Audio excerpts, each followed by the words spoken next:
Y de conformidad con el inciso segundo del artículo 113 de la Constitución y el artículo 89A del reglamento del Congreso de la República, vamos a continuar con este proceso constitucional de pedido de vacancia, señor presidente. Como ustedes han escuchado, el señor presidente ha solicitado pasar al lado de su abogado.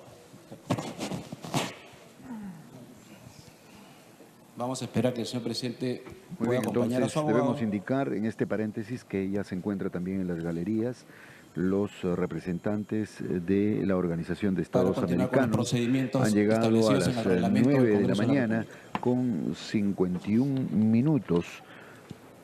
Se trata del secretario de Asuntos Jurídicos, Jean-Michel Arrighi, y el asesor Gustavo Sinosi. Ambos se han identificado y han ingresado aquí y se encuentran ahora en la galería. Mientras, el presidente de la República se ubica al lado de su representante legal o de su abogado, Alberto Borea Odría. Puedo hacer uso de la palabra el doctor Alberto Borea Odría en su condición de abogado defensor del presidente de la República. Señor presidente, señores congresistas, en primer lugar un respetuoso saludo a todos ustedes que fueron elegidos por el pueblo en las elecciones del 2016 para representarlo en el Poder Legislativo. Y así como fue elegido en el 2016 el señor Pedro Pablo Kuczynski para representarlo como presidente de la República. Hay un filósofo francés muy importante, relativamente moderno, muerto no hace mucho, que tiene una frase que es esencial para el desarrollo político de los países. Él se llama Raymond Aron, o se llamaba Raymond Aron, y decía: la estabilidad política depende de la disciplina de las ambiciones. Y ese es un tema fundamental si empezamos a cavilar sobre la profundidad de esa frase. Resulta que cuando se producen indisciplina en las ambiciones, entonces las posibilidades de querer montarse sobre un cargo que no se tiene o que el pueblo no se les concedió, desestabiliza no solamente a las instituciones, sino al país, desestabiliza a la sociedad. Y eso es lo que puede estar pasando en este momento, pero en el que yo confío que ustedes, señores parlamentarios, de las distintas bancadas que no son la mayoría en este Parlamento, y también de los parlamentarios que en este momento conforman la mayoría, sepan poner las cosas en su nivel y después de todas estas reflexiones a las que el Perú nos ha obligado en estos días, podamos decirle a la nación: tarea cumplida, superamos el impasse, el presidente sigue siendo presidente, los parlamentarios seguimos siendo parlamentarios y la indisciplina no triunfó, las ambiciones no vencieron nuestras profundas convicciones democráticas. Porque es evidente, señor presidente, que no fue disciplinado, que quien perdió las elecciones en 1992 pretendiera que se podía gobernar desde el Poder Legislativo. Creo que fue un error, y errores en el calor político cometemos todos. No son causal de fusilamiento, ni tampoco son materia para descalificar permanentemente a las personas. Error en el 2016, me dice el presidente, me he equivocado de fecha. No se puede, como se dijo en ese momento, realizar desde el Poder Legislativo el plan de gobierno que el país no encargó fuese desarrollado en el año 2016. Al Parlamento le toca su actividad, al Poder Ejecutivo le toca su actividad. Por eso hoy, en que existe esta sensación y existe esta idea y existen determinados actos que corroboran esta idea de que efectivamente a través del Poder Legislativo se quiere o se puede llegar a controlar al Ministerio Público, a destrozar al Tribunal Constitucional y hasta a vacar al presidente, eso sí es un acto de indisciplina y eventualmente de una ambición que no se condice con las mejores tradiciones republicanas y, por cierto, con lo que es sano para el país de mañana.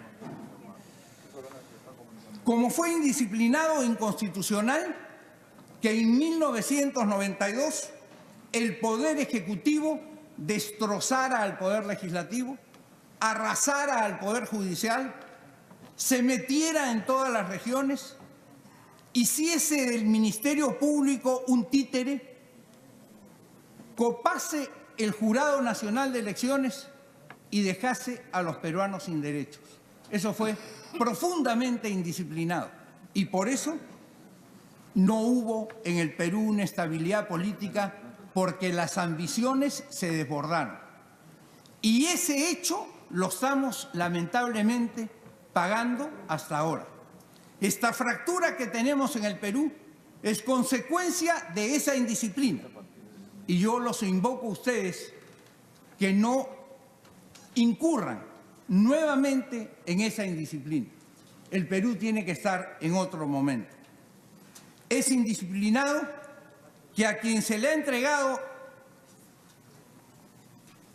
una parcela de poder pretenda quedarse con todo el poder. Eso desconoce un principio fundamental que se instaló hace 250 años cuando reaparece la democracia en el mundo. Ese es el principio que se llama la separación de poderes. Y Montesquieu, el barón de Montesquieu, que escribía precisamente respecto a esto en su famoso libro del espíritu de las leyes, nos señala esta frase: todo se habría perdido si el mismo hombre, la misma corporación de próceres, la misma asamblea del pueblo ejerciera los tres poderes. El de dictar las leyes, que es el que les corresponde a todos ustedes, el de ejecutar las leyes, que es el que le corresponde al señor Pedro Pablo Kuczynski y a sus ministros, y el de juzgar los delitos o pleitos entre particulares, que es lo que le corresponde al Poder Judicial y al Tribunal Constitucional. Entonces, cada uno tiene su poder. Y como dijo Montesquieu, todo estaría perdido si es que nosotros nos confundimos y damos lugar a nuestras ambiciones. Se puede decir que seguiremos en un sistema democrático. Yo quiero recordarles que entre 1992 y el 2000 también se dijo que estábamos en un sistema democrático. También se hablaba de un sistema democrático.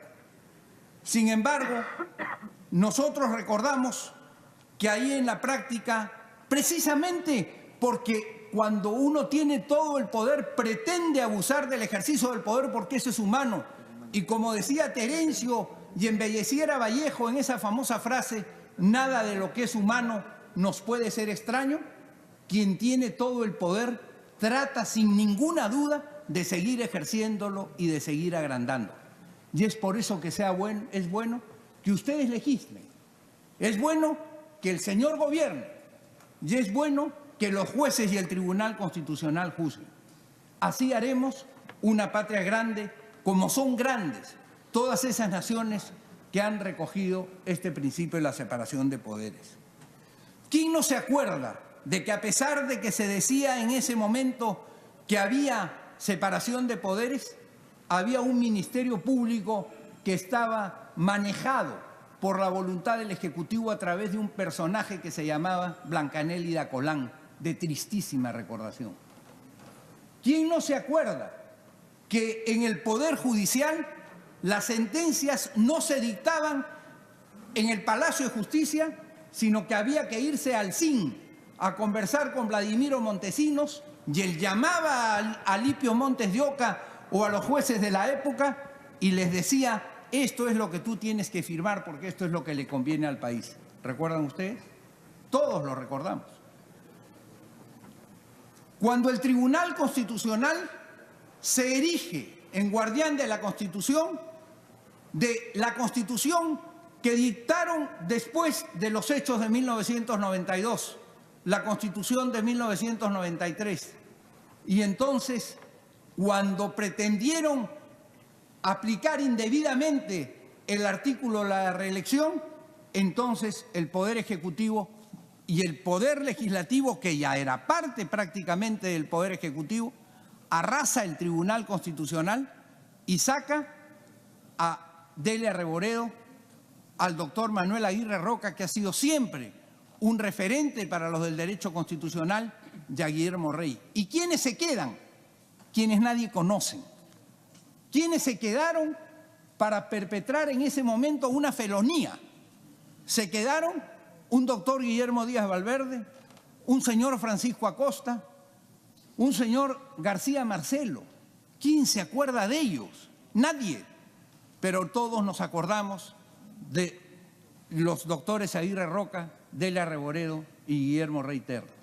Yo quiero, señores, que a todos ustedes se les reconozca porque efectivamente estuvieron juntos en la defensa del sistema democrático.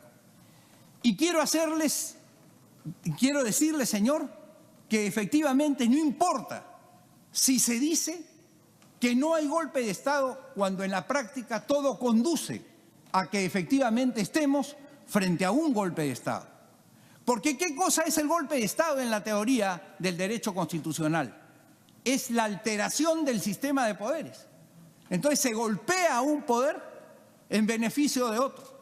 Y yo no quisiera que así como en 1992 hubo un golpe en el cual el Ejecutivo le asestó al resto de la sociedad, hoy día, en el año 2017, el Legislativo le dé un golpe al resto de la sociedad. Porque ni un golpe ni el otro son buenos, ni del Ejecutivo al Legislativo, ni del Legislativo al Ejecutivo. Y quiero hacerle una invocación a la mayoría parlamentaria, con el mayor de los respetos y con el mayor de los afectos. Yo soy amigo personal de varios de ustedes y con los demás podemos haber discutido, pero es momento tal vez de cerrar heridas. Yo quiero decir que es inexacto hablar de una mayoría como si esta mayoría que está aquí en el Parlamento fuera la mayoría del país. Ustedes representan en el Parlamento el 55.3% de este cuerpo legislativo y por eso tienen tanta fuerza. Sin embargo, eso es producto de la distorsión del sistema del voto preferencial. Producto de la distorsión del sistema del voto preferencial. Porque en la práctica, en la realidad, ustedes representan el 39% del país. Esa fue la votación que sacaron en la primera vuelta, donde ustedes fueron elegidos. Y naturalmente, los parlamentarios por Lima, que son 4, no sé en este momento quiénes son, salieron elegidos los 4, pero no porque obtuvieron el 100%. Es posible que Fuerza Popular obtuviera 36%, 35%, no lo sé. Pero lo que sucedió es que como hubo tal división de candidatos, el segundo obtuvo, si ustedes obtuvieron 36%, el segundo obtuvo 8%. Entonces, los 4 candidatos se incorporaron al Parlamento con 36%. El 36% se convirtió en 100%. Y por eso les hago este cálculo, porque quiero decirles que hay que actuar con prudencia, porque esa es la verdadera realidad política del país. Esa es la verdadera realidad política de la nación. Y quiero entrar entonces, después de este exordio, a lo que son los principios fundamentales que orientan al tribunal, al derecho constitucional y al ordenamiento político del país. El primero de ellos, el de la separación del poder. ¿Qué cosa dice el artículo 45 de la Constitución de 1993. El artículo 45 dice lo siguiente. En una sola frase y una sola frase voy a repetir. El poder del Estado emana del pueblo. El poder del Estado emana del pueblo. Y del pueblo emanó que el presidente de la República sea Pedro Pablo Kuczynski Godard. Eso emanó de la voz del pueblo. Y emanó de la voz del pueblo que ustedes, señores, fueran representantes de la nación. Eso fue lo que salió del corazón del pueblo. Y eso es lo que tenemos que tener en cuenta, porque no podemos tener más poder que aquel que el pueblo nos confirió. Y ese es un tema que resulta fundamental tener en cuenta en esta discusión, porque es la base del principio democrático. Hay que respetar siempre la voluntad popular. No se trata, como dijo el señor presidente hace unos momentos, solo del derecho de él, que por supuesto que como cualquiera de nosotros tiene el derecho. Ustedes tienen el derecho de ser diputados o congresistas. Él tiene el derecho de ser presidente, yo tengo el derecho de ser abogado. En consecuencia, cada uno tiene su derecho, pero además, el pueblo tiene su derecho. ¿Cuál es el derecho del pueblo? Que el señor sea presidente, que ustedes sean diputados y que los jueces sean jueces. Ese es el derecho. En consecuencia, tenemos que respetar esta voluntad del pueblo y, en consecuencia, cualquier interpretación que se pretenda hacer como consecuencia de cualquier hecho o de cualquier alegato tiene que hacerse siempre a favor de lo que dijo el pueblo en esas elecciones, que dijo que el señor Kuczynski debería de gobernar hasta el año 2021 y que ustedes deberían de ser parlamentarios hasta el año 2021. La vacancia en un proceso es la última ratio, es decir, tanto así que ¿qué cosa quiere decir la última ratio? Quiere decir que es cuando ya no cabe ninguna interpretación distinta a aquella que nos están proponiendo para que este camino se siga. Si ya no cabe ninguna, entonces digámosle al pueblo que no tiene razón.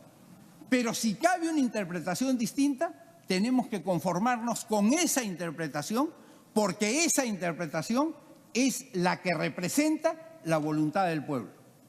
Yo creo que ese es un tema central en este debate. Tanto así que el artículo 117 de la Constitución establece lo siguiente.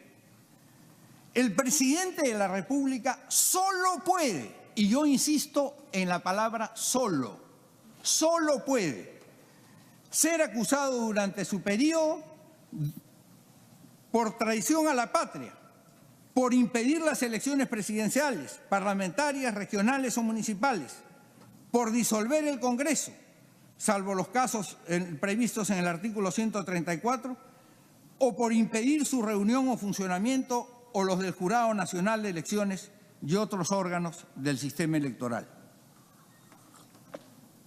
Insisto, solo puede. ¿Qué significa solo puede? Que no se pueden hacer ni atajos ni circunvalar lo que dice este artículo. Porque ya los romanos nos decían hace 2500 años en la sabiduría jurídica que ellos construyeron para el mundo, que no se puede conseguir por la vía indirecta lo que está prohibido que se consiga por la vía directa. Y efectivamente, la Constitución prohíbe cualquier tipo de cuestionamiento sobre la figura del presidente de la República. Y hoy día se pretende discutir la figura del presidente de la República por un acto que se sucedió supuestamente hace 11 años, porque si no, lo que estaríamos discutiendo solamente es si el señor Pedro Pablo Kuczynski Godard tuvo un descuido y alguien lo interpretó como mentira, y en consecuencia a una mentira nosotros le vamos a aplicar como pena el fusilamiento. ¿Qué les parece si eso sucediera? ¿Sería justo? ¿Sería proporcional? ¿Sería razonable? ¿Sería bueno para el país? ¿Estaríamos escuchando la voz del pueblo que emanó en las elecciones del año 2016, donde todos ustedes fueron elegidos?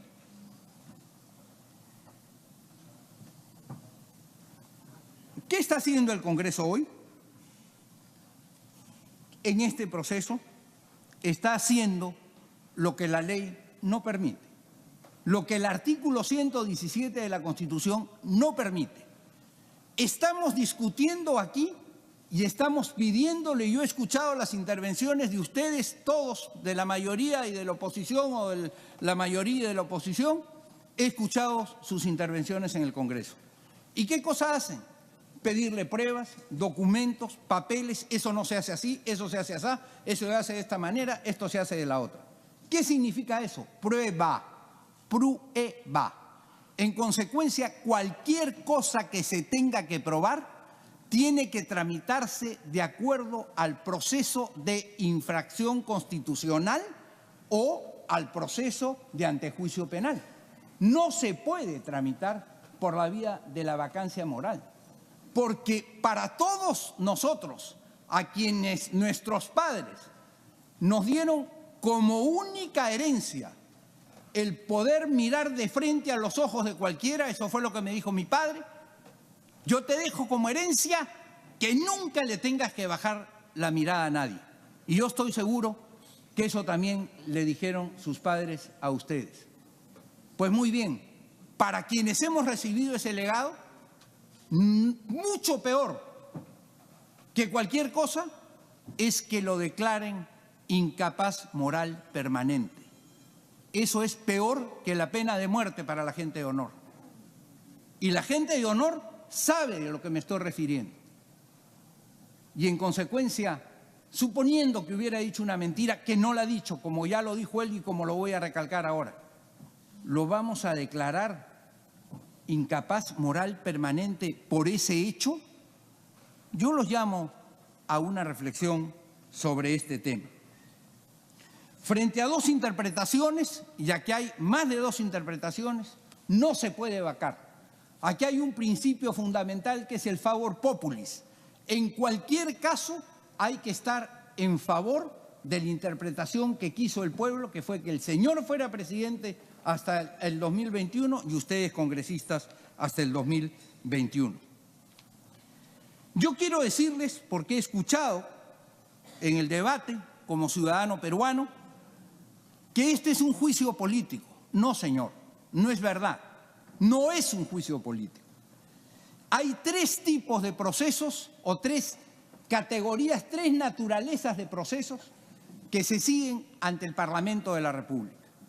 La función típica del Parlamento es legislar, no es juzgar, como la función típica del Poder Judicial es resolver conflictos y no legislar. Pero cuando ustedes deciden sobre algo que tiene que ver con la vida de las personas, con los valores de las personas, entonces están ustedes ejerciendo una función jurisdiccional y en consecuencia están decidiendo sobre los demás, más aún si de lo que se trata es de quitarle el honor a una persona. Y en ese sentido, estos tres tipos de procesos que hay son el juicio por la comisión de delitos que se hubieran cometido por parte de un parlamentario que puede haber sido acusado de haber alterado sus hojas de vida en el momento en que se presentó al Congreso de la República, o que hizo cualquier cosa, o en fin, todos los presupuestos penales que ustedes quieran. Y entonces ahí ustedes tienen que juzgar de acuerdo a derecho, de acuerdo a derecho. Ese no es un juicio político. Ese es un juicio que exige prueba, que exige peritos, que exige que los expertos nos digan qué cosa y de qué cosa estamos hablando. No es un juicio político. Aquí se ha tratado de analogar el hecho de que es un juicio político en el sentido de decir, como mi bancada me dice, yo voto de esta manera. No, señor.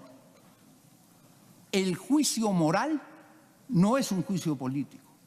el juicio moral es posiblemente el juicio en donde la persona se tiene que enfrentar más solo que nadie con su corazón y con la ayuda de Dios y decidir más allá de cualquier consigna, más allá de cualquier consigna.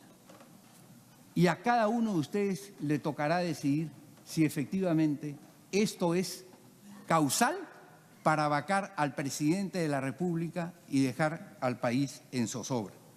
El juicio político puede ser cuando el presidente o cuando alguno de los funcionarios aforados actuó de una manera que el Congreso de la República entiende impropia, por decir, muy bien, entonces le hace un juicio político.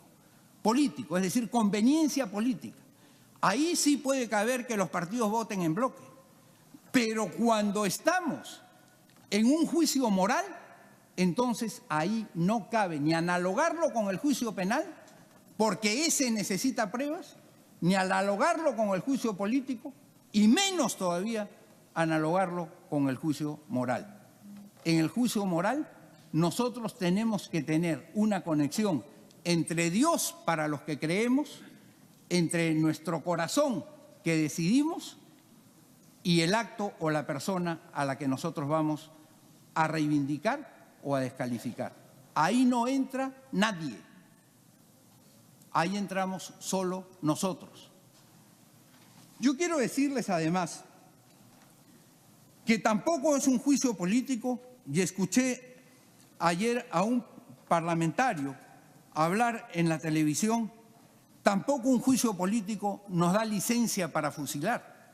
Es decir, supongamos que estuviéramos en la Alemania de 1937, porque formábamos parte del Partido Nacional Socialista, entonces nos llegaba un WhatsApp de la época y nosotros decíamos, de todas maneras hay que condenarlo, y lo condenábamos. Eso nosotros todos lo hubiéramos rechazado, ¿no es verdad? Porque va contra nuestra propia dignidad, porque nosotros y ustedes especialmente que tienen la representación del pueblo no son marionetas. Ustedes son gente que ejerce su libre albedrío y por lo mismo no se puede ir al juicio moral cuando no se tenga la certeza de que se ha producido un acto de esa naturaleza y ese acto sea de tal gravedad que permita el fusilamiento de una persona. Ese es un tema central. Respecto a este tema, quiero decirles que la doctrina dice con toda claridad que este concepto del juicio moral en realidad fue en su momento un juicio mental, o sea, históricamente fue lo que se llama un juicio por pérdida de las facultades mentales. No fue un juicio moral. Después deviene en un juicio moral. Y deviene en un juicio moral con todos los problemas que después vamos a ver y que los constituyentes de 1993 entendieron y previeron, como lo vamos a leer, y que en consecuencia decían que había que evitar cualquier tipo de abusos bajo esta cobertura. El profesor García Chávarri, quien ha sido mal citado, yo no creo que de mala fe, porque conozco perfectamente a Justiniano Apaza, a Marco Arana, yo no creo que de mala fe hayan citado mal al profesor García Chávarri. Pero el profesor García Chávarri ha dicho que aquello que dicen que dijo no es lo que él ha escrito en sus trabajos. Y en consecuencia, esta acusación, que es sobre lo único que podemos conversar ahora, porque no podemos conversar sobre otra cosa que sobre esta acusación, no tiene eventualmente el sustento doctrinario que se pretendió dar. Pero quiero con ustedes decirles lo siguiente. ¿Aquí se ha violado el debido proceso? Sí se ha violado el debido proceso. Se ha violado el debido proceso por varios medios. Pero primero de todos, no solo por eso, sino porque se está desviando al señor presidente, ya este caso, del procedimiento predeterminado por la ley para resolver los conflictos que ustedes están ventilando respecto a él. El artículo 139, inciso 3 de la Constitución, dice lo siguiente. Son principios y derechos de la función jurisdiccional y no se olviden que ustedes están ejerciendo una función jurisdiccional. No dice son principios y funciones del Poder Judicial. Dice son principios y funciones de la función jurisdiccional. Dice lo siguiente, que ninguna persona pueda ser desviada de la jurisdicción predeterminada por ley ni sometida a procedimientos distintos de los previamente establecidos. Pues muy bien, el procedimiento establecido para saber si el señor Pedro Pablo Kuczynski hizo una empresa y con esa negoció a nombre del Estado o favoreció a alguien, digamos, por su posición en el Estado, no es este. No es el procedimiento de vacancia moral. Es el procedimiento donde se le va a permitir que actúe pruebas, que llame testigos, que le pregunte a los señores expertos si en las finanzas internacionales eso que ellos hicieron era lícito o no era lícito. Si las costumbres, porque el moral viene de mores, en latín, la palabra mores, que quiere decir la costumbre, el uso continuado, el uso seguido. Entonces, y si eso se da efectivamente en el derecho internacional, no digamos entonces que aquí se está violando un principio moral. Pero eso tiene que ser discutido en ese otro proceso. Tiene que ser debatido en ese otro proceso donde el señor Kuczynski tiene que ser llamado en primer lugar para acusarlo de algo eventualmente, que no podría hacerlo porque el artículo 117 lo impide. Pero vamos a hacer, como decía mi maestro, y uno de los grandes tribunos que ha estado en esta sala y en la del costado, el doctor Héctor Cornejo Chávez, vamos a hacer un ratito trapecismo intelectual. Vamos a suponer que sí se puede, que se puede juzgar a un presidente en ejercicio por un acto distinto a aquel que explícitamente se señala en el artículo que les he leído. Vamos a suponer que eso fuera.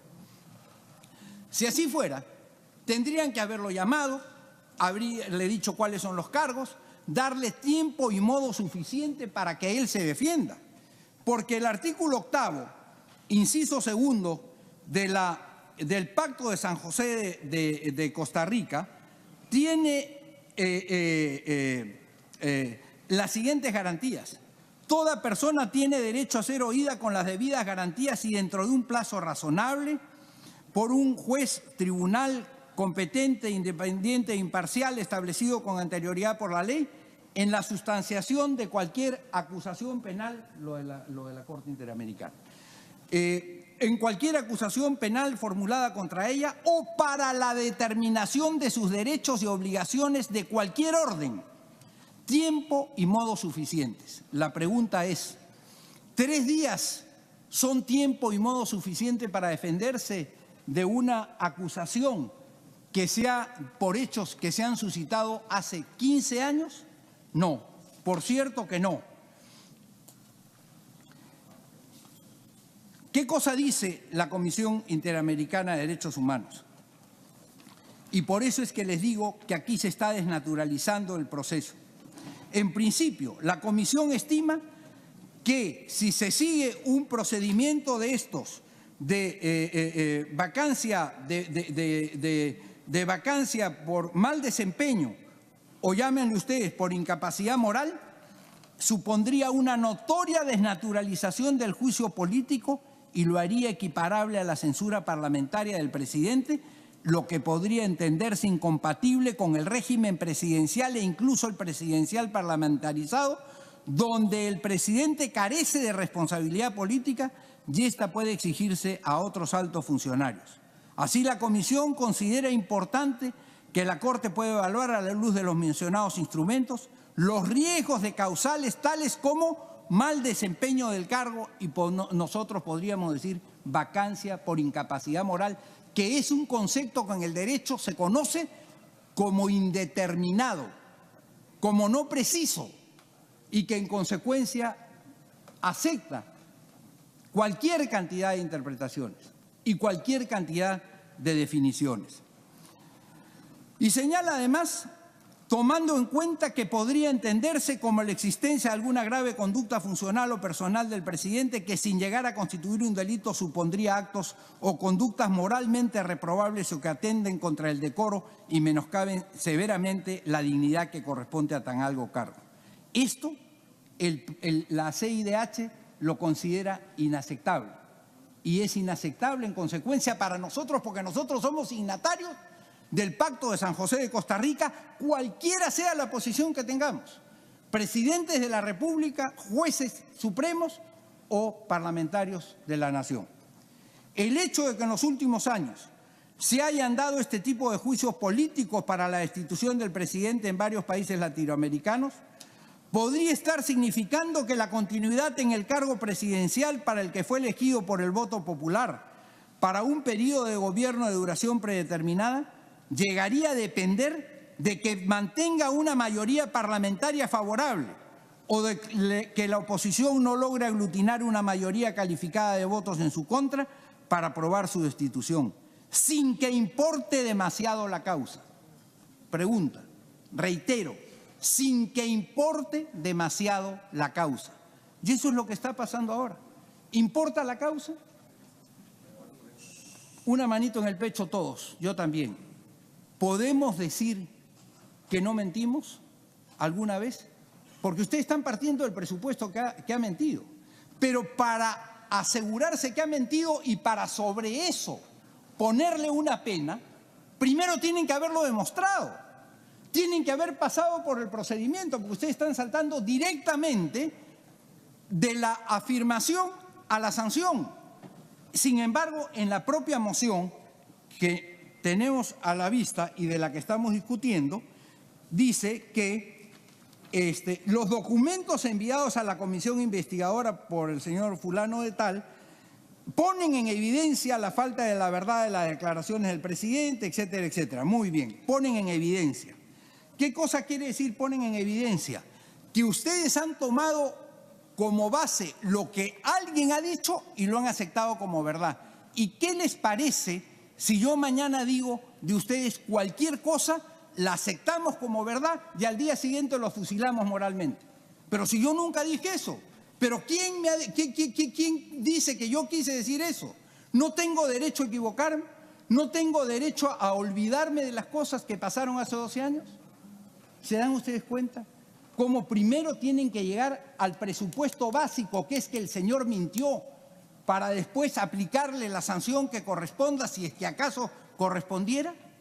No se pueden saltar los pasos en el derecho, no se pueden saltar los pasos en la lógica. Eso le hace daño al Perú y le hace daño y le hará daño a la conciencia de ustedes si no actúan en consecuencia. Por otro lado, se le dice que tiene que tener en el caso de una acusación plazo razonable. ¿Ustedes creen que un plazo de 3 días es un plazo razonable para presentar una defensa? ¿Creen que el plazo de 3 días es un plazo razonable para discutir hechos? Porque aquí no estamos frente a un caso evidente que puede haber sucedido antes. Supongamos que en algún país del planeta un presidente se va de su mandato y dice: dejo todo de lado, váyanse al diablo, yo ya no quiero saber nada con esto.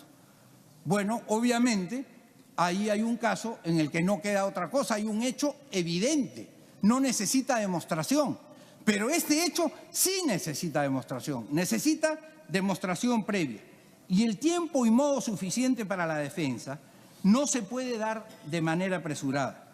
Nosotros presentamos un escrito antier, si no me equivoco, porque no se habían acompañado a la moción todos los documentos que se suponía sostenían esta moción. Pero todos estos documentos que sostenían esta moción eran documentos de tipo probatorio. Otra vez volvemos a lo mismo. Si para contestar una demanda ordinaria hay 30 días, una sumaria hay 10 días, una sumarísima 15 días y para la vacancia de un alcalde el proceso dura 90 días o más, ¿por qué el proceso de vacancia del presidente va a durar 3 días. ¿Dónde está la razonabilidad? Las normas tienen que ser razonables. Aristóteles decía en su libro de la Ética Nicómaco, cuando tú quieras saber si una cosa es derecho, aunque no tengas formación jurídica, solo tienes que preguntarte, ¿es lógico o no es lógico? Si una cosa no es lógica, no es derecho, decía Aristóteles. Entonces la pregunta ¿es lógico que se le dé este plazo al presidente cuando se le acusa para sancionarlo de la peor manera, basándose en hechos que no están demostrados, que necesitan demostración? Es lógico darle 3 días y peor todavía, 1 día y medio y peor todavía, declarar como ha pasado hoy día con actos, con lo que en el derecho se llama la facta concludentia, que efectivamente todavía siguen en esa comisión Lavajato hablando sobre los temas que hoy día discutimos respecto al presidente Pedro Pablo Kuczynski, porque hoy día en la mañana la comisión Lavajato ha convocado a sus miembros para entregarle otros documentos. Es decir, estamos comenzando el juicio y recién entregan los documentos.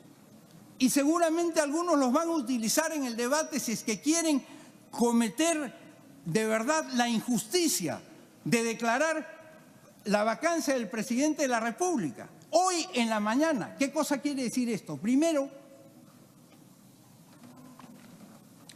que sobre el tema hay una discusión en una comisión. Si hay una discusión en una comisión, ¿cómo nos vamos a saltar lo que está discutiendo la comisión para después llegar a una conclusión? Ustedes, yo tuve el honor, porque era mi amigo a pesar de haber sido mi duro adversario durante los años que yo ejercía la vida política, de ser abogado, uno de los abogados de Javier Díaz-Canseco. Y este Congreso, no este, pero el Congreso, lo sancionó de una manera dura. Y después, cuando ya había fallecido, el propio Congreso dijo, me equivoqué, y lo reivindicó. Yo les hablo a ustedes, queridos amigos, eso pasó con uno de los suyos y también con uno de los nuestros, porque él estuvo conmigo en todas las luchas por la democracia. Entonces, no se puede decir, yo te fusilo y después te pregunto cuáles son tus descargos. Eso no es derecho. Eso no es debido proceso. Y el debido proceso, como les digo en este caso, es solamente el proceso, aunque quieran decir que es el proceso de la vacancia moral. No es el de la vacancia moral porque estamos hablando efectivamente de un tema específico que es si recibió dinero, si no recibió dinero, si le dio poder a Westfield, si no le dio poder a Westfield, si las transacciones financieras eran entre privados y también comprendían a los públicos, etc., etc., etc., etc. En consecuencia, de ahí no puede salir la otra conclusión. Yo quiero leerles el peligro que significa la aplicación de estas cláusulas supuestamente de la vacancia moral. Quiero leerles lo que dijo nada menos que el presidente de la Comisión de Constitución de la Asamblea o del Congreso Constituyente llamado democrático en 1993. Carlos Torres y Torres Lara, de quien yo fui amigo y después adversario, por cierto, a partir del golpe de Estado, pero con quien compartí la cátedra en la Universidad de Lima, dijo y le dijo a este hemiciclo lo siguiente.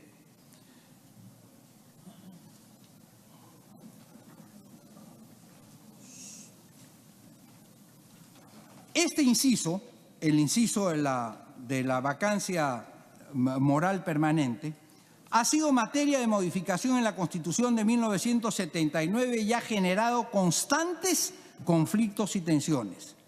Durante el periodo de su aplicación, en muchas oportunidades, no será esta una de ellas, parlamentarios con poca prudencia han amenazado constantemente con la aplicación de este inciso, con lo cual generaron permanente inestabilidad en los gobiernos. No lo digo yo, lo dijo Carlos Torres y Torres Lara. Este concepto se ha originado, dice Carlos, en consecuencia por el cambio que se estableció en la Constitución de 1979, donde se señaló como se está planteando ahora, que por una simple incapacidad moral pueda ser removido el presidente de la República. Como la incapacidad moral no está precisada, puede llegarse a situaciones extremas. ¿Vamos a llegar a situaciones extremas? Ese es el tema. Esa es la pregunta. El concepto de incapacidad moral, sigue Carlos Torres y Torres Lara, así señalado en la Constitución muy genéricamente, puede desestabilizar a cualquier gobierno, yo agrego a cualquier país, y consideramos que esto no es prudente. Por eso creemos que debemos regresar al concepto de que la remoción del presidente debe producirse cuando tiene incapacidad física o moral permanente, no por un acto con que dé la apariencia de incapacidad moral, sino que se presente como una persona que es permanentemente incapacitada moral. ¿Alguien puede decir que el presidente Kuczynski, alguien en el país, ya no les hablo solo a ustedes, a su representación, sino alguien en el país, puede decir que el señor Kuczynski es incapaz moral permanente? Esa es una pregunta que ustedes tienen que hacerse. Ya hemos dicho que la Comisión Interamericana ha señalado los peligros de esta interpretación. Pero donde sí se falta el debido proceso, y ya no solamente a moverlo del proceso predeterminado por la ley, es cuando ya se decidió el voto antes de escucharlo al acusado y antes de escuchar a su abogado. Y pónganse ustedes una mano en el pecho, todos. ¿No habían decidido ya acusar al presidente Kuczynski en algún momento antes de este acto? Espero que hoy día estemos reflexionando a la luz de las circunstancias, porque el Perú nos los está exigiendo. Pero el juicio, el debido proceso no solamente exige que se deje hablar a las partes. Ustedes podrían dejarme hablar 500 horas, o como habló Albo Orlandini en una interpelación cuando fue ministro de Estado, 17 horas seguidas. Y eso no me garantiza el debido proceso. No le garantiza al señor presidente el debido proceso. No es que el abogado hable y yo esté chateando, mirando para otro lado, leyendo el periódico, y que él hable, pues que hable. No. Ni aun si yo lo entendiera. El debido proceso es exigirle a las personas que tengan la mente abierta para escuchar y el entendimiento presto a comprender razones y argumentos. Ese es el verdadero debido proceso. El debido proceso necesita que haya prueba. Si van a decir que PPK es inmoral, por tal hecho, primero tienen que definir si tal hecho existió. El señor Sepúlveda ha dicho en todos los idiomas que él era el que gestaba, y quiero leer aquí el artículo 126 de la Constitución de 1993. Y quiero leerlo y quiero decir lo siguiente. Los ministros no pueden ser gestores de intereses propios o de terceros, ni ejercer actividad lucrativa, ni intervenir en la dirección o gestión de empresas, ni asociaciones privadas. Esto es lo único que no puede hacer el ministro y por lo cual ustedes pueden vacar al ministro, que es caso distinto a lo que sucede en el artículo 92, si no me equivoco, de la Constitución, 92, de la Constitución, que habla de las incompatibilidades de los congresistas. La función de congresista es incompatible, etcétera, con todo lo demás que ustedes conocen, y son mucho más causales. Muy bien. La única prueba que se podría presentar para vacar al señor Kuczynski es que efectivamente ustedes encontraran que él ha realizado un acto, no para que la vacaran, sino para que fuese al artículo, y que se discutiera esto en la comisión del caso. Sería que efectivamente él hubiera gestado o hubiera ayudado o hubiera tramitado algo a favor de alguien. Pero las pruebas que tenemos todas dicen lo contrario. Él ha leído los contratos que han habido entre privados. ¿Quiénes lo firmaron? ¿Lo firmó él? ¿hay una sola firma del señor Kuczynski en esos documentos o son las firmas del señor Sepúlveda? Alguien ha dicho, tiene que presentar de todas maneras el documento donde él le cede al señor Gerardo Sepúlveda la administración de la empresa. No, señor. No, señor, ¿por qué? Porque eso no es exigible en la legislación ni del Perú ni de los Estados Unidos, pero especialmente en la legislación de los Estados Unidos, donde funcionan mucho por el tema de las costumbres. Y en consecuencia, él no gestó. La única causal sería que gestó. Y el único documento que pueden exhibir como prueba de cargo es que él procuró esos actos. Y se ha demostrado que no procuró. Lo contrario, es decir, presente usted este documento y el señor Kuczynski dice que no existe, es lo contrario, es la prueba diabólica. Es decir, pruebe usted lo que no existe. Pero ¿cómo voy a probar lo que no existe si yo digo que no existe? Por eso es que desde que hay códigos procesales en el mundo, la carga de la prueba le corresponde al que afirma algo. ¿Quién está afirmando que el señor Kuczynski hizo una cosa indebida? El que lo afirme, que traiga el documento y diga, acá está la firma del señor Kuczynski gestionando un contrato en donde efectivamente beneficia a esa empresa o a cualquier otra, no importara que no fuera Westfield, cualquiera, y eso no hay. La prueba diabólica fue superada en el mundo del derecho hace 300 años. ¿Vamos a volver a la prueba diabólica hoy día en el Congreso de la República del Perú en el año 2017? ¿Vamos a regresar a eso?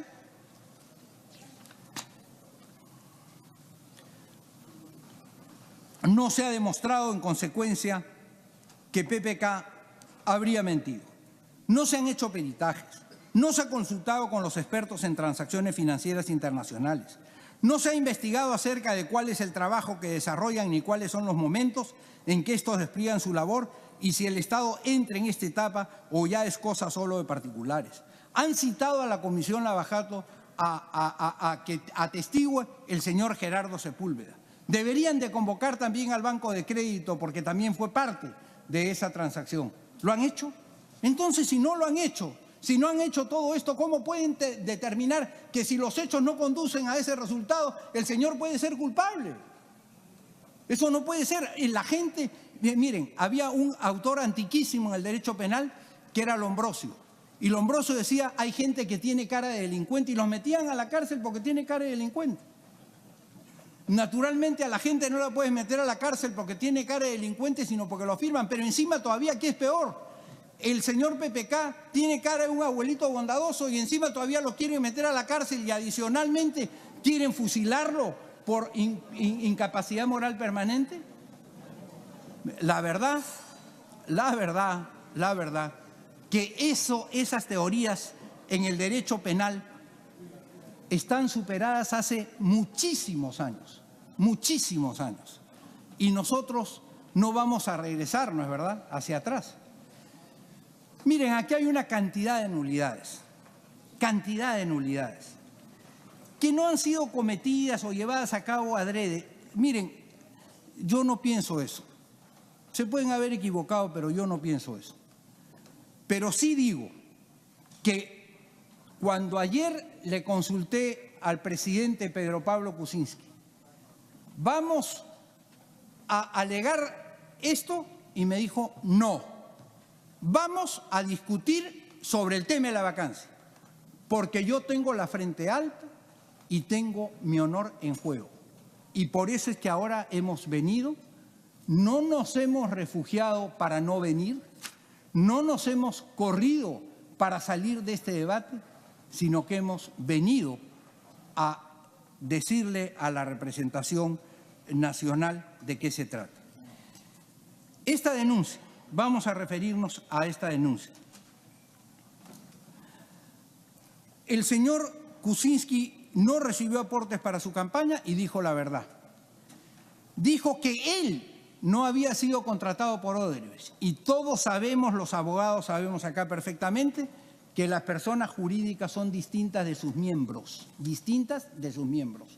Y si alguien administra esa sociedad, entonces naturalmente es distinta de sus miembros. Esa administración no le cae penalmente a ninguna persona de esta naturaleza.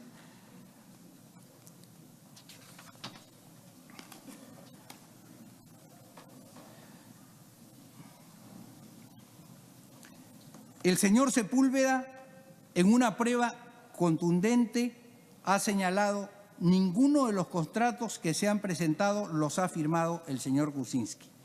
Y como parece que alguien cree que esto es una chistera de magia, en donde que hay que sacar conejos de la galera a última hora para que todo el mundo diga «oh», entonces hoy día nos están presentando, supuestamente, en la comisión Lavajato, unos supuestos documentos que hoy en la mañana le habrían llegado a su presidenta. Hoy en la mañana. ¿Dónde están los 3 días? ¿Dónde está el tiempo que necesita el señor presidente para defenderse? No, plin, ahorita se los digo ya. Ahí está, soy un trome, qué bien, lo sorprendí. Pues en el derecho no se trata de sorpresas. En el derecho se trata de analizar evidencias con capacidad de que la gente se defienda. El señor Kuczynski nunca le mintió al Estado peruano. Obran en el expediente y en Lavajato, me imagino yo, pero obran en la SUNAT las declaraciones juradas del señor presidente Kuczynski de los años 2004, 2005, 2006 y 2007. Cualquiera las puede ver hasta el año pasado y constan en los archivos seguramente del gobierno americano las declaraciones juradas de la empresa Westfield. Y en las declaraciones juradas de la empresa Westfield se declaran las operaciones que esa empresa hizo. Y en las declaraciones del señor Kuczynski se declaran los dividendos que él recibió de la empresa Westfield. ¿Dónde está el engaño? Que me haya olvidado en ese momento, me haya sentido atarantado en ese momento y haya dicho tal cosa, y que eventualmente puedo no haber recordado lo que yo tenía y que lo tenía declarado públicamente y que en consecuencia es una verdad oficial, no haya coincidido en ese momento con lo cierto, ¿es acaso una causal de incapacidad moral permanente?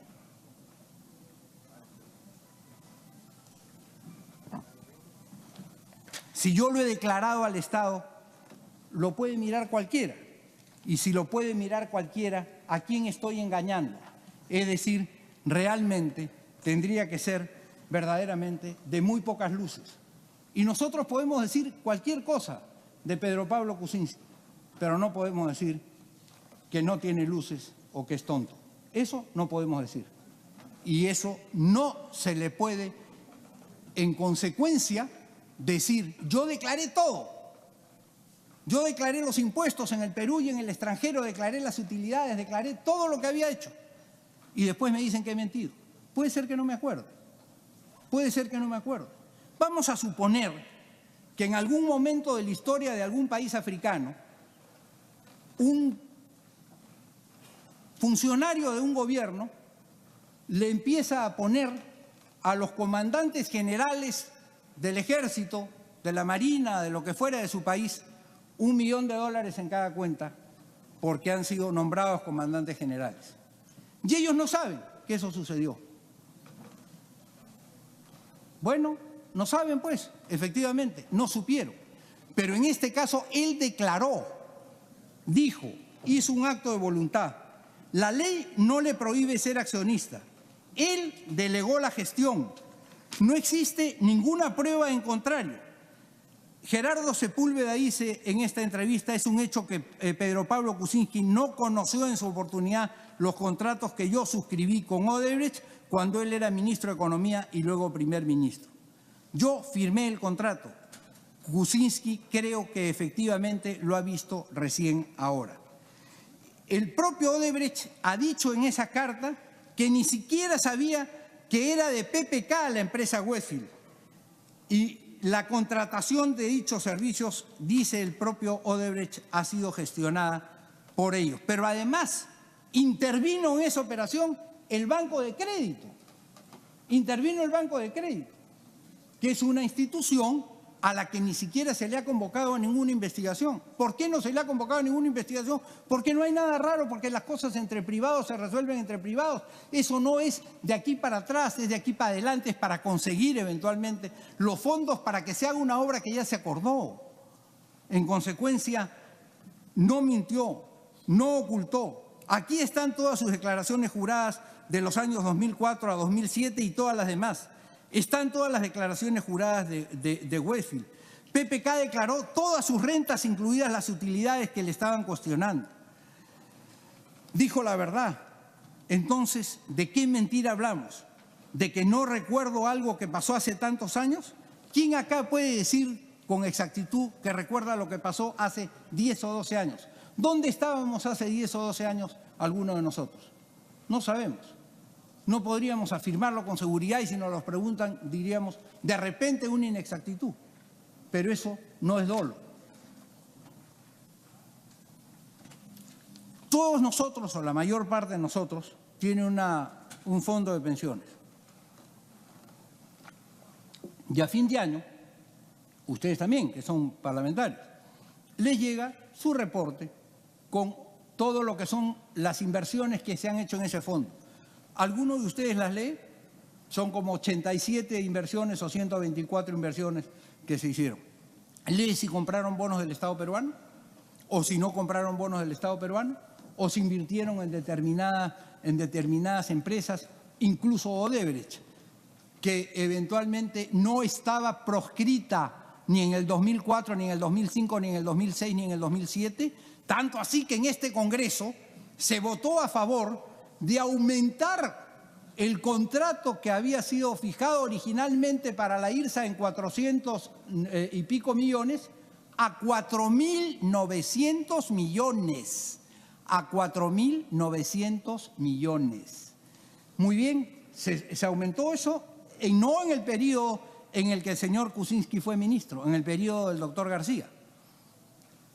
Y sin embargo, la gente seguía tratando con Odebrecht porque yo no tengo por qué saber que esa empresa es una empresa corrupta. No tengo. Se iban donde un abogado que le pedían un informe. Hay dos clases de abogados, los que responden el caso y eventualmente los que ayudan, por cierto, a fraguar la mentira. No me estoy refiriendo a los segundos, me estoy refiriendo a los primeros. Oye, mira, tengo este problema laboral, ¿tú me puedes ayudar? Sí, como no, encantado, con todo gusto. ¿Por qué? Porque Odebrecht no era una empresa que estaba en el índice de las empresas corruptas, no era. Hoy día nos estamos enterando de eso. Muy bien, ya ha dicho el señor presidente que de los periodos 2004 a 2007, la suma de los 7 depósitos de Odebrecht a Westfield Capital fue de $782.207.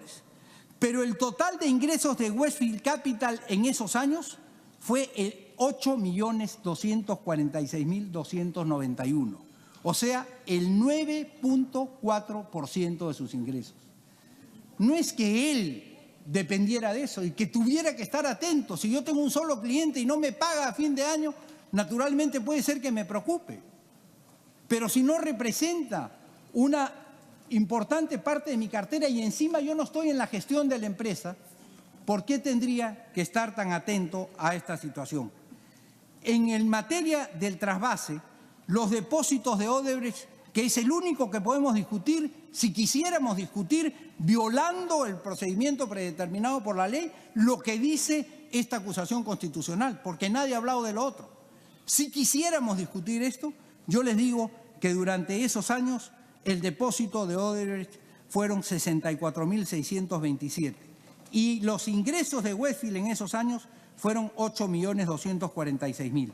¿De cuánto estamos hablando? Del 0.7%, o sea, del 7 por 1000. Nadie puede decir que alguien que encima no está en la gestión de la empresa tiene que estar súper atento al 0.7% de los ingresos que le han entrado como dividendos sin hacer nada, porque él no ha gestado. El que tiene dividendos, ustedes deben de tener acciones todos en alguna empresa, por muy pequeña que sea. Pero yo espero que ahora que están en el Congreso no las están gestionando. Pero a fin de año viene el gerente y le dice: de las actividades que hemos tenido, acá está el depósito, y se los deposita en su cuenta. Ustedes no preguntan, no lo gestionaron. Ese hecho resulta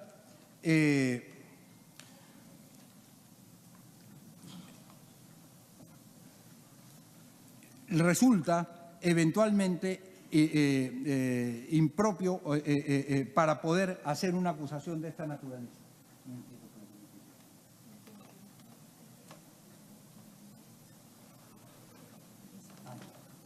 Porque cuando llegan, y me apuntan los miembros de mi estudio, cuando llegan las utilidades, uno no sabe de dónde llegan las utilidades de la empresa. Le llegan las utilidades y uno las incorpora a su patrimonio. Y eso es lo que hizo Pedro Pablo Kuczynski y las declaró. A ver, vamos a ver. Otro tema que se ha discutido acá es que no se le puede creer al presidente de la República cuando dice que había una muralla y que él no sabía lo que hacían las otras personas. Eso es moneda corriente en el mercado financiero, moneda común en este tipo de actividades. Pues muy bien, tenemos una cantidad de ejemplos sobre este caso y yo estoy seguro que ustedes lo recordarán y lo recordarán bien. ¿Cuántos abogados con estudios importantes salieron de su despacho y se dedicaron efectivamente a la actividad parlamentaria, no se metieron en los alegatos o en las cosas que habían en su estudio y regresaron a su estudio y efectivamente siguieron ejerciendo su trabajo? ¿Cuántos? Muchos de esos seguramente contrataron con el Estado. Yo tengo amigos que han sido abogados en todos los periodos y en todos los regímenes, y abogados de primerísimo orden, abogados que fueron fujimoristas y que fueron ministros como Fernando de Traseñís, como Alberto Bustamante, que fue compañero mío de la universidad. Tengo abogados como Rosario Fernández Figueroa, que es una magnífica abogada y de la que nadie puede decir una palabra, y que siguieron ejerciendo. ¿Por qué? Porque la actividad política es una actividad absolutamente transitoria. ¿Qué hace la persona? Termina su actividad política y vuelve a su actividad profesional. En consecuencia, no se puede sostener otra cosa de que ellos también sabían, todos sabían, no. Y que hay congresistas accionistas que reciben utilidades y que no saben, también hay. No se le puede exigir además a una persona que conozca lo que no debe de saber. Ustedes le están pidiendo al presidente Kuczynski que haga o que tiene que haber hecho aquello que exactamente está prohibido hacer por el artículo 126, que es gestar o intervenir en los negocios de las personas. Entonces, no le pueden pedir que haga lo que no debe hacer. Y él está diciendo: yo no lo he hecho. Y no hay una prueba en contrario que diga que lo ha hecho, al contrario, ni ha gestado ni ha intervenido. Y respecto a este tema de la muralla, yo voy a ponerles algunos ejemplos y se los voy a poner a guisa de ejemplos con el mayor espíritu reflexivo. No se los voy a poner con espíritu indicativo, acusador. Si hay algo que yo lo tengo claro, es que yo soy abogado defensor y no soy fiscal. Pero lo que quiero decirles es lo siguiente, y en ese sentido, durante 9 años en el Perú hubo un periodo triste, donde se asesinó a personas, donde efectivamente se pagaron indemnizaciones, por ejemplo, a un asesor presidencial por 15 millones de dólares, donde las leyes se hacían en la escuelita del CIN, donde las sentencias se dictaban en otro lado. ¿Y qué cosa fue lo que se dijo cuando se sacó a la luz todos estos actos indebidos? ¿Qué cosa fue lo que dijeron los que formaban parte de ese gobierno? No, yo no sabía nada. El que sabía eso era Montesinos. ¿Qué cosa es lo que nos están alegando? Que ahí había una muralla y que no se les puede culpar a ellos de no saber aquello que el otro hacía. Eso es una perfecta posibilidad. Eso ha sucedido políticamente. Cuando en el caso del presidente García efectivamente nombra a determinados funcionarios y sube de 400 millones a 4.900 millones el contrato de Odebrecht, y que por eso hay hoy día presos funcionarios que han sido encontrados con dineros en distintas cuentas de paraísos fiscales. Muy bien, ¿qué cosa es lo que ha dicho el presidente García? Y posiblemente con razón. Yo no sabía nada. Eso lo hizo los señores fulano y sutano. Lo firmó mi ministro Enrique Cornejo, pero eso lo hizo los señores fulano y sutano. Yo no sabía nada. Ellos han traicionado. Y lo mismo dijo en el caso narcoindultos. Yo no sabía nada. Pero eso lo firmó él inclusive. Entonces, es posible que exista esta muralla en todo tipo de actividades y no solamente en esta actividad. Ganar dinero, recibir dinero por dividendos no es igual ni a coima ni a corrupción. ¿Qué interés tendría Odebrecht de exculpar a Pedro Pablo Kuczynski si ha acusado a todo el mundo? O sea, va a escoger solo del mundo entero, de todos los presidentes a los cuales has indicado, a Pedro Pablo Kuczynski para decir nunca supe yo que la relación con Westfield era una relación con Pedro Pablo Kuczynski. ¿Va a escoger solamente a esa persona para decir eso? Eso no tiene ninguna lógica. Ellos mismos han dicho que las relaciones con Westfield provenían de sus operaciones legales. O sea que tampoco los acusadores a que tanto crédito se les da el día de hoy tuvieron en este tema un gesto de acusación para con el presidente del Perú. Entonces, hay que aplicar en este tema de la muralla también los criterios de igualdad.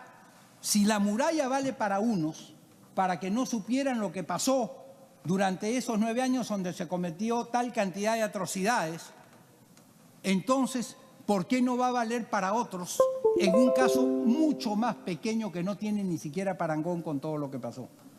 El principio de igualdad ante la ley es un principio fundamental del derecho y de la vida de los seres humanos. Yo les invoco a que ustedes utilicen ese parámetro de igualdad y que efectivamente entiendan que no hay lugar ni espacio para las hipérboles en un juicio de incapacidad moral.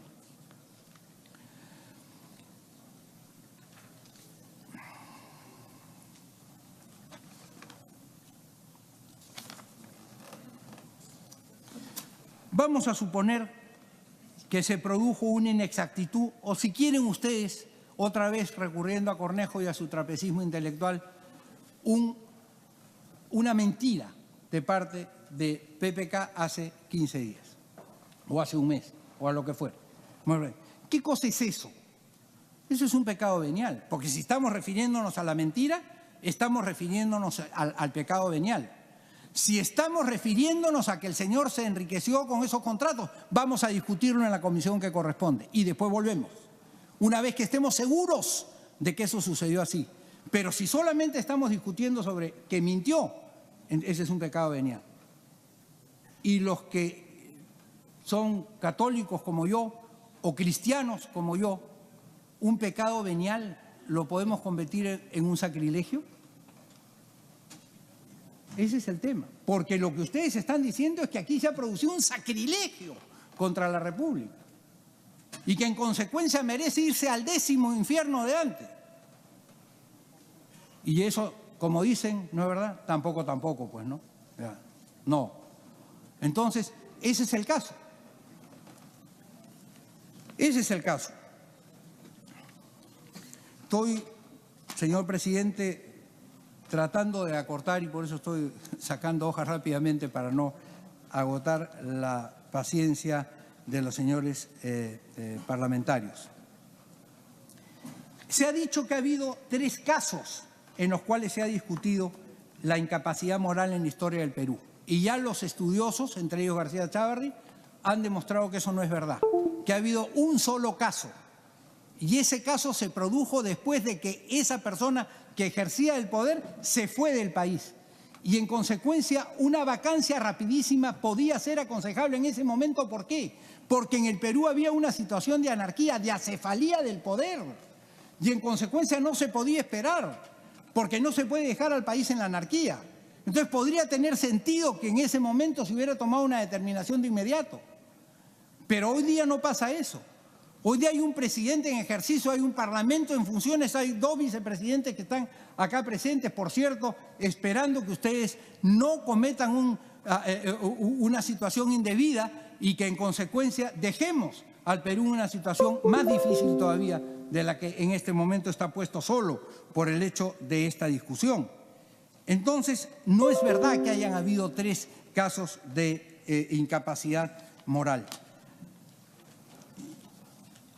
Si incapacidad moral es lo que se dice del señor Kuczynski, ¿cuánta incapacidad moral hay en todos quienes presentaron una mentira por escrito en su hoja de vida para ser elegidos al Congreso? ¿Cuánta? ¿Y ustedes los van a mandar también al 10º infierno de Dante? Porque gracias a eso fueron elegidos parlamentarios, porque posiblemente la gente ha pensado, Pedro López, mira, tiene estudios de Derecho en la Universidad Alas Peruanas y maestría en la Católica. Caramba, qué bien, este es un tipo preparado, yo voy a votar por él.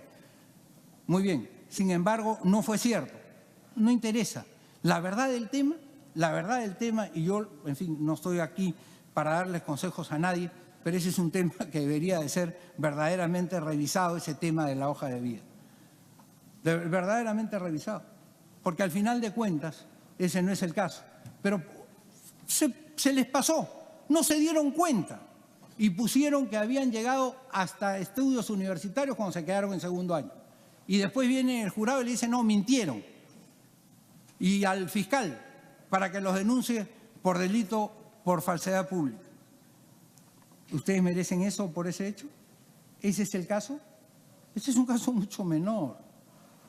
Es una expresión oral del presidente de la República.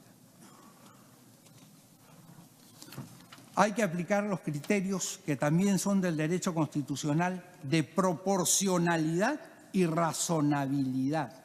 Proporcionalidad. Eso sucede en cualquier parte en donde alguien juzga. ¿No es verdad? Hasta en un árbitro de fútbol.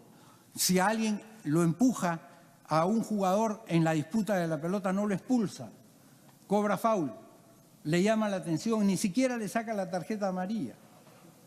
¿Qué es lo que está haciendo? Está ejerciendo la proporcionalidad, está ejerciendo la razonabilidad. Y eso es lo que ustedes tienen que hacer ahora. Y eso a ustedes los convoco a que hagan en este Parlamento, en este caso. ¿Cuáles son las consecuencias que nos deja eventualmente una vacancia? Nos deja un caos, nos deja un desorden. Ya el país está viviendo una zozobra por el solo hecho de que estemos debatiendo acá este tema. Está viviendo una zozobra y todos nosotros lo sabemos porque somos gente que está en la actividad pública. ¿Qué va a venir luego? ¿Se va a paralizar el país? ¿Cuántos meses vamos a quedar paralizados? Van a tener que venir elecciones generales. Van a tener que entrar ustedes en campaña. Todos. Y entonces, después de que entren en campaña, ¿cuántos meses dura la campaña? Y las campañas son alteradoras de la tranquilidad. ¿Por qué? Porque cuando hay campaña, siempre se tienden los candidatos a distanciar unos de otros para que el pueblo distinga entre un caso y otro caso. Cuando estamos en época normal, al contrario, y eso me ha pasado a mí con muchos parlamentarios, primero cuando fui diputado y luego cuando fui senador. Después de la campaña nos uníamos y decíamos, bueno, pasó la campaña, vamos a tratar de construir, y nos poníamos de acuerdo en hacer leyes. Entonces, las campañas siempre son alteradoras. Entonces, vamos a meter al país en otra alteración. Venimos creciendo a pesar de todos estos problemas De todas estas discusiones, de todos estos debates, de todo lo que ha pasado en los últimos años, venimos creciendo desde que se restableció la democracia. ¿Qué queremos ahora entonces? ¿Inseguridad? ¿Qué queremos entonces? ¿Otra vez que el Perú vuelva a tener menos recursos económicos para que la gente tenga que volver no sé, a rascar la olla? Hay un tema que es fundamental. En el derecho constitucional y especialmente en la política, en el derecho político, hay que estar siempre atento a las consecuencias. Los abogados podríamos decir fiat justitia et pereat mundi, como dice y recuerda siempre mi querido y gran tribuno Javier Vallerriestra. ¿Qué dice? Hágase la justicia y que se caiga el mundo, no me importa. El problema es, aquí ni se haría justicia, pero se caería el mundo. O sea, ustedes estarían haciendo injusticia y haciendo que el mundo se caiga. Es decir, las dos de las peores cosas. Porque hay que tener siempre consecuencialismo. En el derecho político siempre hay que tener consecuencialismo. Y ese consecuencialismo es fundamental en su determinación el día de hoy. ¿Qué va a quedar después del voto de hoy? ¿Un desorden de los 1000 diablos? ¿Una zozobra en el Perú? ¿El engrandecimiento de los enconos? Yo naturalmente espero que eso no suceda. No aprieten el botón rojo de la guerra nuclear, no sirve, no vale. Hay que tener mucho cuidado por mucho poder que se tenga en cómo éste se administra, porque los efectos pueden ser muy malos para la nación. Y yo espero que ustedes no lo metan al Perú en esa situación, sobre todo como consecuencia de un juicio que no es el que corresponde y que en consecuencia han violado el procedimiento predeterminado por la ley y además el debido proceso. Además, que por sí solo serían suficientes para anular todo. Pero no estamos discutiendo eso. Estamos discutiendo en términos políticos. Estamos conversando en términos políticos en este punto.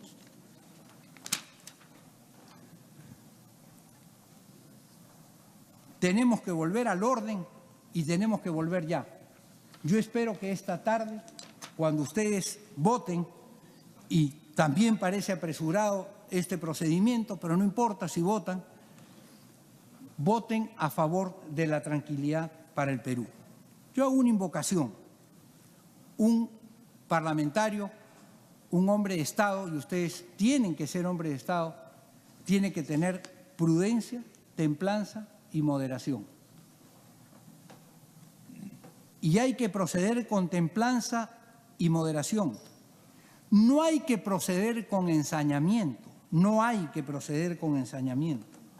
Menos con ensañamiento con una persona que a los años que tenía se planteó como candidato para servir al país durante toda esta época. No hay que ensañarse con esa persona. No hay que ceder a la tentación de notoriedad. Roberto Ramírez del Villar, que se sentaba junto a mí en el lado de atrás de esa bancada, siempre me decía, cuando fui diputado a los 33 años, ya hace muchísimo, ¿no es verdad? Me decía, distingue siempre entre el notorio y el notable. Claro, si nosotros hacemos tal cosa, mañana vamos a salir en todos los titulares, seremos notorios, pero nunca seremos notables. Y yo lo que aspiro para el Congreso de mi República es que ustedes sean notables. Yo lo que aspiro para mi Congreso del país es que ustedes trasciendan la vanidad del poder que es tan grande, y los políticos lo sabemos, que trasciendan eso y que en consecuencia efectivamente vayan renunciando a la notoriedad para llevar la tarea del pueblo y evitar las exageraciones, para evitar los ensañamientos, para evitar las zozobras que se le puede dar al país. Les invoco coraje. Les invoco coraje sobre todo a aquellos que originalmente pensaron hay que vacar al presidente de la República por esto. Porque hay que tener coraje para cambiar a veces. Porque hay que darse cuenta de que uno pudo proceder por el calor de la política. Hay un lindo libro de John Kennedy que se llama Perfiles de Coraje, donde hay 8 personajes que él dice cambiaron la historia de los Estados Unidos. ¿Por qué? Porque se atrevieron a ir contra la corriente, porque se atrevieron a decir, mi conciencia me manda esto, y en consecuencia yo tengo que transmitirle a mi país esto que mi conciencia me manda. No puedo ceder a la tentación de la notoriedad. No puedo seguir la corriente, porque los políticos somos dirigentes, no somos dirigidos. Estamos para trazar la línea, no para que nos las tracen desde ningún medio ni de ningún canal. Yo quiero decirles, no vacar no es igual a no investigar. Y el presidente de la República lo ha dicho con toda claridad. No vacar no es igual a no investigar. Sigan investigando. Y aquí tienen ustedes gente que tiene experiencia investigadora. Investiguen, pregunten todo lo que quieran, pero háganlo dentro de un debido proceso. Convoquen a los testigos, pidan pruebas escritas. Nosotros estaremos dispuestos siempre a esa investigación. Ustedes dirán, sí, pero ¿por qué no fue entonces a la comisión? Porque la interpretación constitucional que muchos profesores tienen es que el presidente solo puede ser acusado durante su mandato por esos delitos a los cuales mencioné. Y en consecuencia, si no puede ser acusado sino sobre esos delitos, entonces no tiene ningún sentido investigarlo sobre esos hechos, no es verdad, de los cuales ni siquiera se le va a poder acusar. Entonces se hizo esa consulta y la consulta dijo eso. Pero más allá de lo que digan los juristas, estamos en un momento político. Y el momento político dice, vamos a la Comisión Lavajato, y el presidente dice, vamos a la Comisión Lavajato. No solamente dice, vamos a la Comisión Lavajato, sino que dice, además, yo abro mis cuentas bancarias en el Perú y en el extranjero. Yo los invito, me invito yo con todos ustedes, a que abramos todos nuestras cuentas corrientes bancarias en el Perú y en el extranjero. El que actúa políticamente y que cree que puede tirar la primera piedra, entonces que abra sus cuentas y que diga, efectivamente yo hago eso. ¿Yo le debo plata al Estado de mala manera? ¿No le he pagado lo que le debo, ya sea un sol o 500 millones? Muy bien, enséñame tus cuentas, enséñame tus deudas. Muy bien, este presidente está diciendo, yo abro mis cuentas. Investiguen, pero no lo vaquen ahorita. Si después de ese procedimiento, Marco, ustedes llegan a la conclusión de que este hombre es culpable, crucifíquenlo, pero no lo crucifiquen antes. Y yo se los pido a ustedes especialmente porque aquí tenemos que seguir este hermoso discurso de Burke, que era diputado del Congreso inglés. El Parlamento no es un congreso de embajadores que defienden intereses distintos y hostiles, intereses que cada uno de sus miembros debe sostener como agente y abogado contra otros agentes y abogados, sino una asamblea deliberante de una nación con un solo interés, el de la totalidad, donde deben de guiar no los intereses y prejuicios locales, sino el bien general que resulta de la razón general del todo. Elegís un diputado, y esto cabe para cada uno de ustedes y para cada una de sus circunscripciones y para cada uno de sus partidos. Elegís un diputado, pero cuando lo habéis escogido, no es ya el diputado por Bristol, no es el diputado por Norwich, no es el diputado por Norfolk, no es el diputado por Sussex, es el diputado de la República, el diputado de la Nación. Y en consecuencia tampoco es el diputado ni del Partido Aprista, ni de Acción Popular, ni de la izquierda, la Nueva Izquierda o el Nuevo Perú, ni del Frente Amplio, ni de Alianza para el Progreso, ni de Peruanos por el Cambio, ni de Fuerza Popular. No es ya la persona que puede recibir por WhatsApp las instrucciones para votar. No. es la persona que va a resolver de acuerdo a su conciencia, porque ya es un miembro del Parlamento. Ya ese examen de conciencia los invito. Especialmente los invito a los más jóvenes, pero a los que recién han llegado también al Parlamento, a que vivan un Parlamento pleno, a que vivan un Parlamento completo, lleno de vivencias como esta seguramente, en donde ustedes imaginaron que iban a decidir los grandes temas de la República con bien. Y en consecuencia los invito a que todos nos empinemos sobre nuestras naturales debilidades, sobre nuestros naturales impulsos iniciales y que efectivamente, ya que somos seres humanos, respetemos el deber cuando representamos al pueblo de estar por encima de esas debilidades porque tenemos que sacar lo mejor de nosotros. Por aquí pasaron inmensos personajes. Yo he visto cómo hablaba Fernando Belaúnde en el Senado cuando era senador vitalicio, y creo que es una institución, pero en fin no estoy aquí como político, sino como jurista, que debe restablecerse.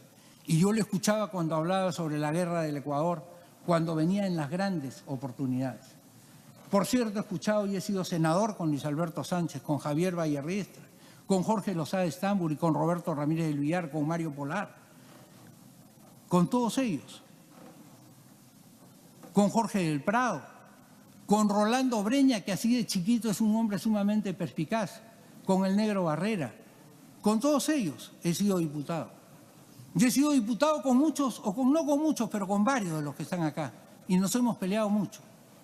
Pero siempre ha habido acá, efectivamente, un espíritu interesante.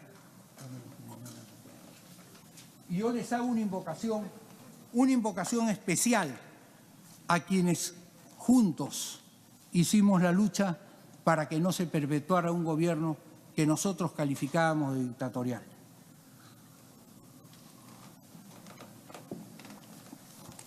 Estos son los planillones del referéndum. Esta es la historia del Perú.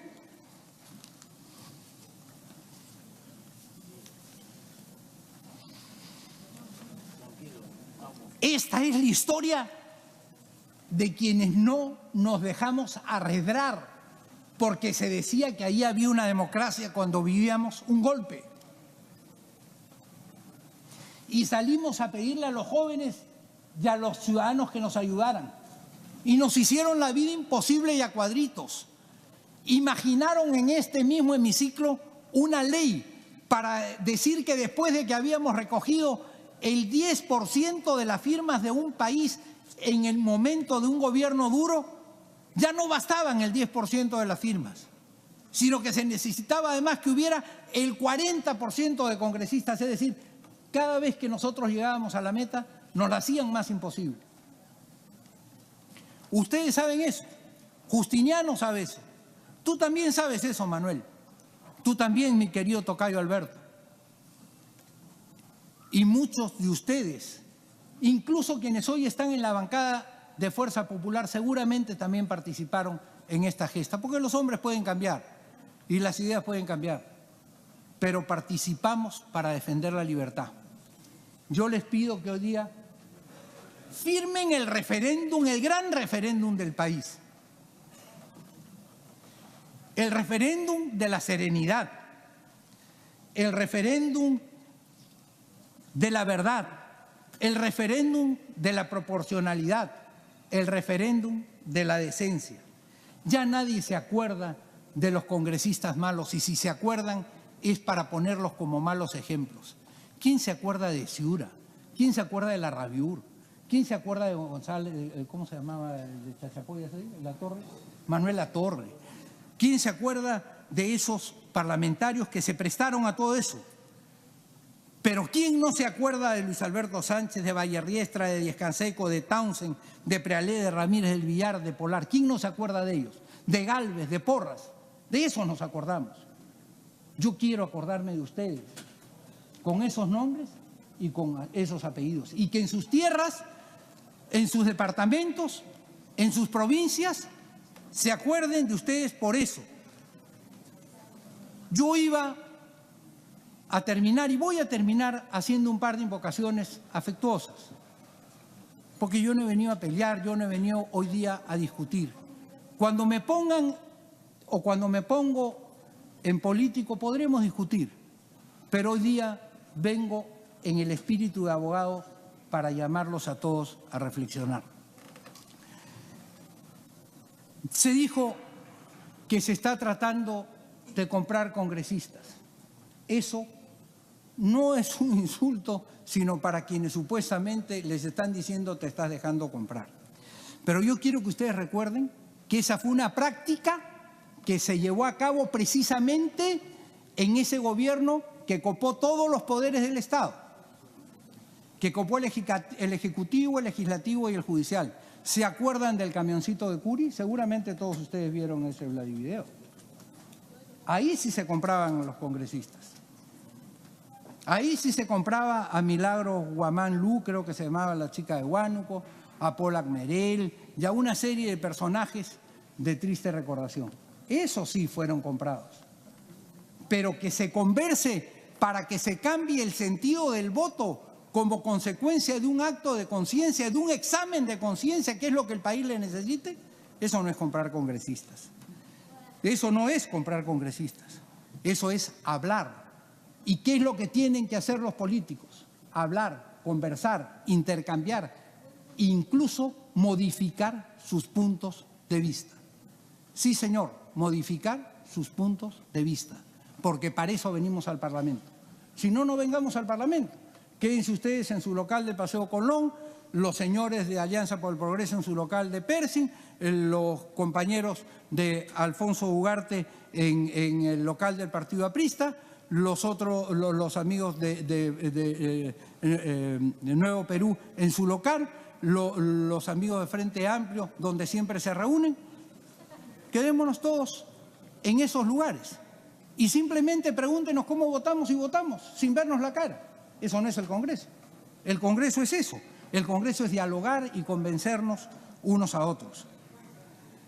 Se dijo, además, todo lo que dijo nuestro joven congresista, que la verdad del asunto, que a estas alturas ya no vale la pena refutarlo. Porque es tan obvio que no son de recibo esas cosas que dijo, como decir, para nosotros, tales de este grupo, no es normal cobrar dinero de la corrupción. Plop, como dice Condorito. Plop. Recuerden lo que pasó, que no vuelva a pasar. Yo hoy día yo veo brotes de que eso no quiere pasar en Fuerza Popular. Yo soy adversario de Fuerza Popular, por cierto, pero yo sí veo brotes de que hay elementos jóvenes que quieren cambiar eso. Me alegro. Y elementos mayores que también quieren cambiar eso. Me alegro. Y esta es la oportunidad de demostrarlo. Esta es la oportunidad de demostrarlo. En esta moción de vacancia, para finalizar, solamente se puede discutir sobre el tema de la mentira, no sobre lo demás. Y una mentira no equivale a un fusilamiento. Yo quiero, aun cuando se hubiera producido, cosa que tienen que demostrar primero en el otro proceso. Y quiero decirles, quiero invocarlos a que, así como hubo un golpe del Ejecutivo al Legislativo en 1992, no cometan mediante este acto un golpe del Legislativo al Ejecutivo. Ninguna de las dos cosas es buena para el Perú. Regresen a sus provincias, regresen donde sus electores y explíquenle eso. Y díganle que ustedes lo hicieron por el Perú. Porque a pesar de todas las diferencias que puedan tener con esta persona, esas diferencias se tramitarán debidamente de acuerdo a los cánones legales que el mundo moderno exige para un debido proceso. Yo le pido a Dios que los invoque a ustedes, porque yo le pido a Dios todos los días por mi patria. Yo soy un hombre religioso. Yo le pido a Dios todos los días por mi patria. Y hoy día, la voz de la patria van a ser ustedes. Que esta noche, cuando tenga que orar, igual que muchos, cualquiera sea nuestra profesión cristiana para los que creemos, que cuando tengamos que orar, tengamos que decirle, gracias Señor, porque nos diste hombres con coraje, que no se dieron a la tentación ni de la vanidad, ni tampoco a la tentación de hacer lo que otros quieren que hagamos, aún en contra del mandato de nuestro corazón. Que Dios los ayude y que ayude al Perú. Muchas gracias. Habiendo concluido muy bien, ha concluido entonces la defensa legal del presidente de la República, Pedro Pablo Kuczynski. 2 horas exactamente. Había solicitado al señor presidente constitucional culminar con su participación. Lo que va a hacer aquí, como no, así como la intervención del presidente de la República se acerque nuevamente. Muy bien, va a hacer uso entonces también de la palabra el presidente de la República, quien luego de estar al lado de Alberto Borea Odriga se dirige hacia el podio principal aquí en el hemiciclo del Congreso de la República, junto a la presidencia, para dar sus palabras finales, entendemos, en torno a este momento que es básicamente centrado a ejercer la defensa ante este pedido de vacancia.